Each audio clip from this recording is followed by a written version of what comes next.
একটা বোতাম চাপলেই flight lieutenant তৌফিক ফিরে যেতে পারতেন নিজের পরিবারের কাছে। নিজেকে বাঁচানোর সুযোগ ছিল তার হাতে। জরুরি পরিস্থিতিতে বিমানের নিয়ন্ত্রণ সিট ত্যাগ করে প্যারাসুট নিয়ে নিজের প্রাণ রক্ষায় লাফ দেননি তিনি। বিধ্বস্ত হওয়ার আগেই ফাঁকা জায়গায় নেওয়ার চেষ্টা করেছিলেন শেষ মুহূর্ত পর্যন্ত। তার যে বিমানটি সেটি ছিল পুরনো এক F7।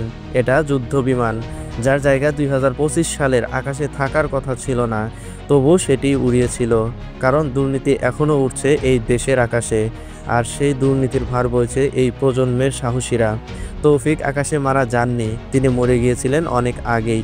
যেদিন বাজেট চুরি হয়েছিল, যেদিন সিদ্ধান্ত হয়েছিল 1976 সালের বাতিল বিমান দিয়েই চলবে আধুনিক যুগের প্রশিক্ষণ, এই সিস্টেম তার জন্য কিছুই রাখেনি। না কোনো নিরাপত্তা, না কোনো বিকল্প। রেখে গেছে কেবল ঝুঁকি, মরচে ধরা লোহা আর এক তরুণ অফিসারের নিশ্চিত মৃত্যু।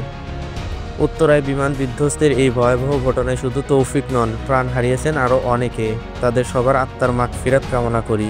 আমরা গভীরভাবে শোকাহত। তাদের পরিবার পরিজনের প্রতি জানাই আন্তরিক সমবেদনা। আহত যারা হয়েছেন, আল্লাহ যেন তাদের দ্রুত সুস্থতা দান করেন।